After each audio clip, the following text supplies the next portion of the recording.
The supposedly in-love couple immediately suspects one another of being responsible. You don't think that I had anything to do with that explosion back there, didn't you? No. Wow. To be honest, I was thinking the same thing about you. That $1,000 gonna cover bail too, dude? Jesse gets a call from David, who tells them the cops have them pegged as natural born killers. And because Chucky dropped that stolen lighter at the crime scene, they've been tied to Officer Bailey's murder as well. Their newfound fugitive status doesn't stop Jesse's plan to elope, so he drives to a true detective-looking church in Niagara Falls, which, looking at a map, is the opposite direction of New Jersey, but okay, can't stop young dumb love. What are you doing? Do you trust me, Jade? Of course I do. My ass, 3 minutes ago you were accusing him of murder! Jade pushes her Plus you suspicions hesitated. down and agrees to get married, and while the two recite their vows, Chucky and Tiffany reconcile. Tiff, I'm sorry for everything. I guess I can't complain. I mean, I always wanted us to spend more time together. They're interrupted by a cop in the box, since Warren's not as dead as they thought. If only they had noticed the lack of kill graphic. Chucky thinks that Three's company, so he slings his blade into the police chief, killing him as Jade and Jesse say I do. Talk about signing your life away. Am I right, boomer humorists? A true classic. Never goes out of style. That was good. Bride of Chucky was Jennifer Tilly's first time voice acting. She'd of course go on to do it many more times, including as Bonnie in Family Guy. If there's anything I can do. There actually is. Could you collect my mail forever? I'm leaving Joe and moving to Europe.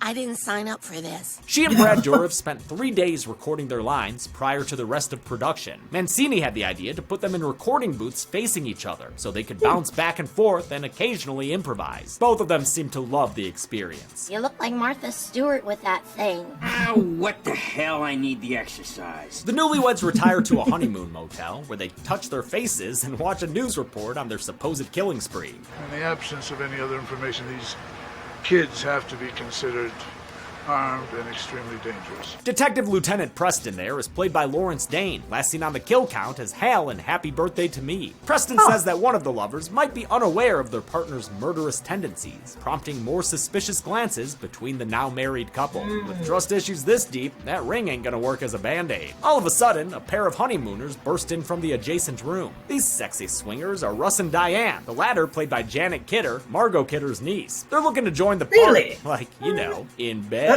But Jade tells them to clear out, not a fan of this state of affairs. They do, but not before Diane nabs Jesse's wallet, which does not go unnoticed by Tiffany. The dolls sneak into the other couple's room while they're having a sloshy waterbed love sesh. Tiffany paves the way for more female killer dolls by shattering the glass ceiling with a champagne bottle, raining shards of mirror down into the couple's bed and bodies. Water death bed, the bed that wets people. The gory grand gesture is enough to completely win over Chucky.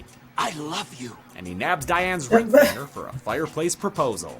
Will you be my bride? Oh, Chucky. No, it's of Chucky. Now, a doll marriage, that's one thing. Many a young girl has held such a ceremony. But to christen the marriage, that's entirely different. Chucky's gotta be like a Ken doll down there, right? I am anatomically correct. Come again now? Where was that machine in the Good Guy Factory? And wait, you're telling me this doll, who was sleeping in Andy Barclay's bed, had a little plastic package the whole time? That makes his line from the first movie even worse. Yeah. I have a date with a 6-year-old boy. No! Yeah, Tiffany no! takes advantage of her Bay's anatomy, and they have a sex scene shot in the language of a rom-com, with just a hint of butt crack and some tasteful silhouettes that I'll still have to censor since YouTube's such a prude. Come on, YouTube, even when the sex is safe? Have you got a rubber? Have I got a rubber? Yeah. Tiff, What? look at me.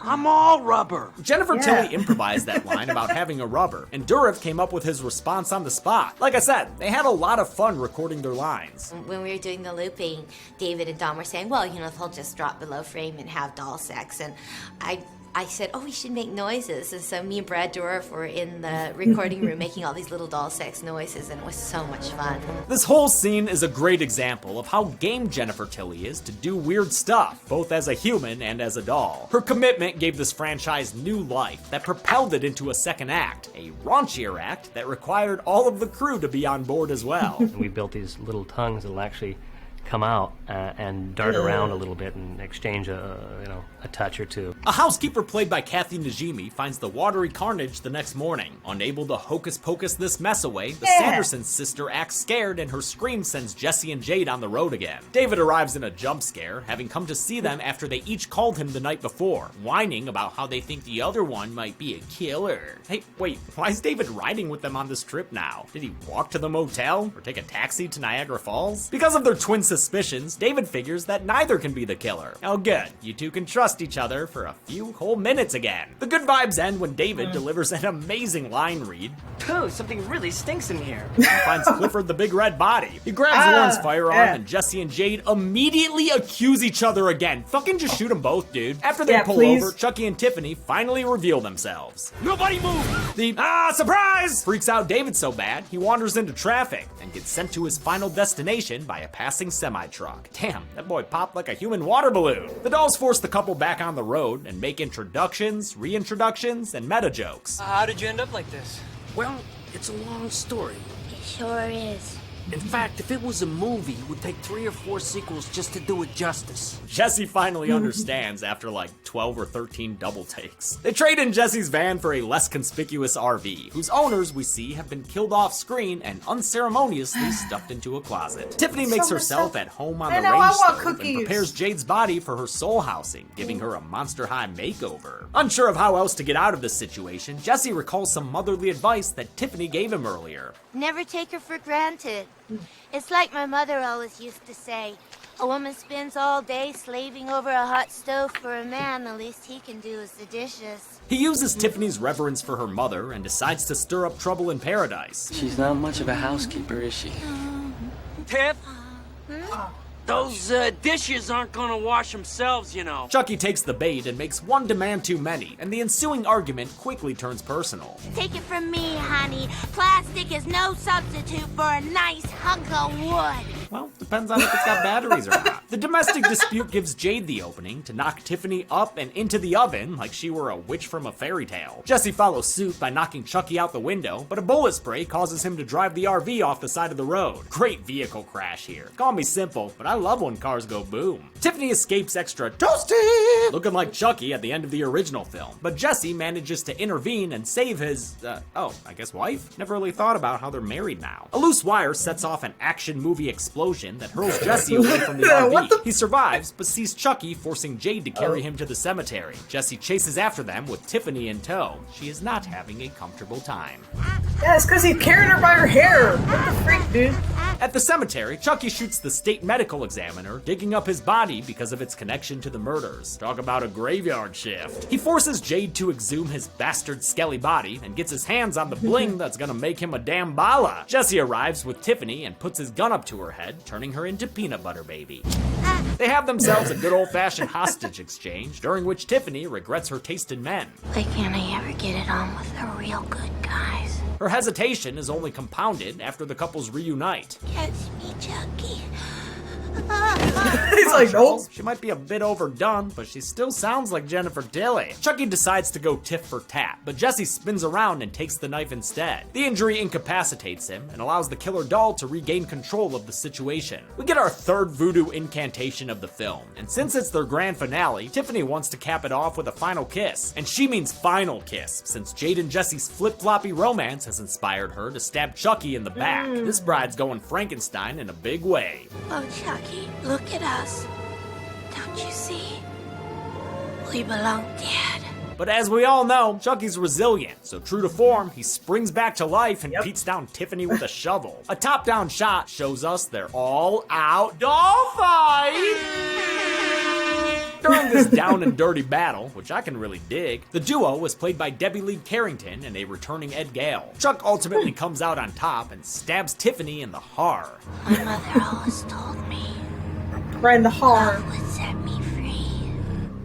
Get off my knife. Damn, Chucky, have a heart. Jesse remembers that this is child's play 4 and puts Chucky back into his grave. Lieutenant Preston arrives and stops Jade from shooting the possessed plaything, but she yoinks his gun, tradesies, and prepares to do it anyway. Chuck lets us know that there are more sequels to be had. Go ahead and shoot. I'll be back. I always come back. with one last quip. He does. Dying is such a bitch. The good guy is blown away, his doll body sliding down to join his human body in the grave. At least that'll save the county on funeral service costs. Having seen the deadly dolls firsthand, Preston waves away this movie's conflict. Jesse and Jade? Hell, they didn't do it. Guess Roswell that ends well. He lets them go with nothing worse than a contradictory command. You two go on home and stay put. Well, which is it? Better let them know before they walk all the way back from frickin' Jersey. Preston stays behind and comes across Tiffany's charred body. The burnt-up bride springs back to life for a last-minute scare and goops the detective with a face full of blood before finally taking her last breath. Turns out Chucky's rubber wasn't protective enough, and all that fire baked up a bun in the oven. Already? It comes Like, damn. crawling out of Tiffany, and the movie Pregnant? ends with the Hellspawn attacking a screaming Preston for our final kill. How many people objected to life during this unholy matrimony? Let's find out. And this time, I'm ready for those killer dolls.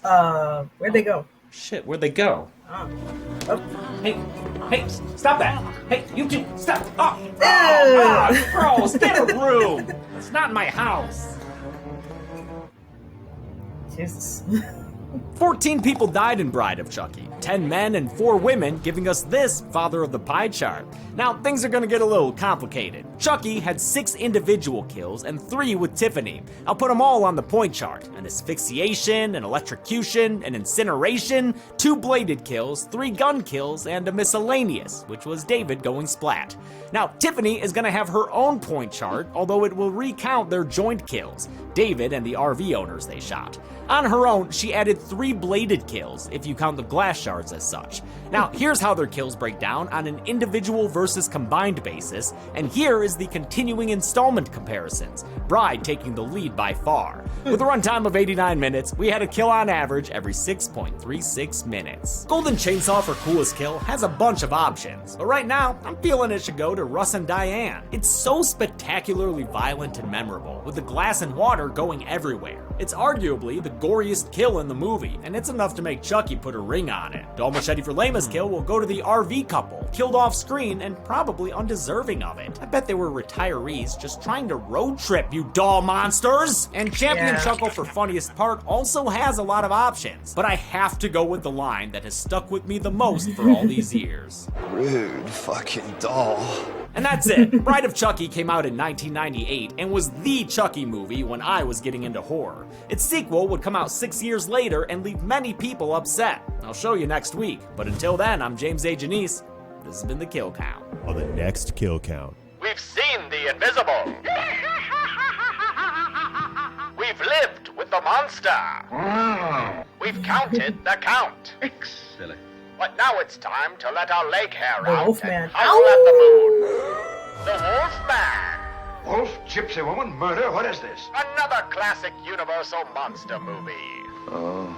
Watch as Larry Talbot returns to his father and home, a place he once believed he grew out of, which he probably did. Look at him. That's funny. See as Larry Talbot gets bitten by a werewolf and becomes one himself. You mean runs around on all fours and bites and snaps and bays at the moon? And listen to a poem about werewolves, repeated over and over. Even a man who is pure in heart and says his prayers by night may become a wolf when the wolfbane blooms. The autumn moon is bright. So you know that one too, huh? This weekend, watch the film that set the ground rules for werewolves and wolfmen. Oh, I see. Then on Sunday, assuming it doesn't get blocked by a copyright claim... Hold your tongue, Mrs. Williams. Do you know that's slander? Watch the Wolfman Kill Count, only on Dead Meat. I'm going now.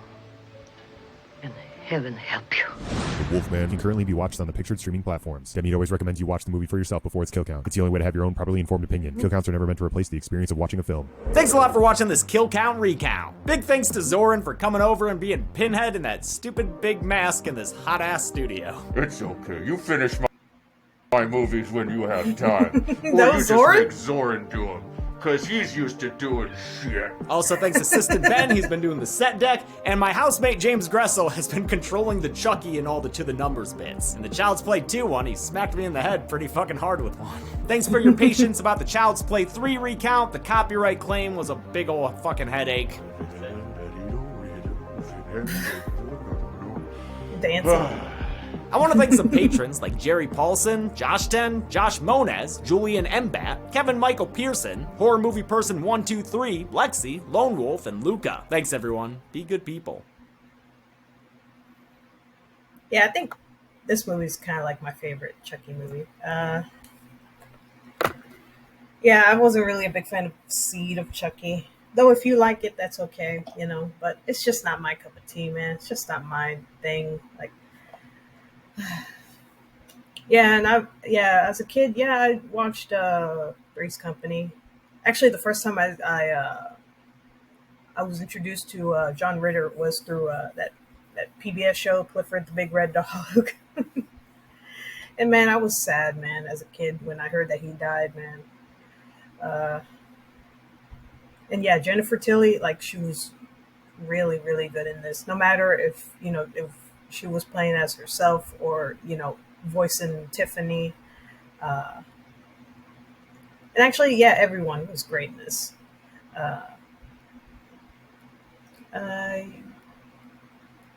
Oh yeah, and I also loved when she showed back up in the TV show Child's Play, and I hope we see her next season. I hope we do. I'm gonna be so mad if we don't.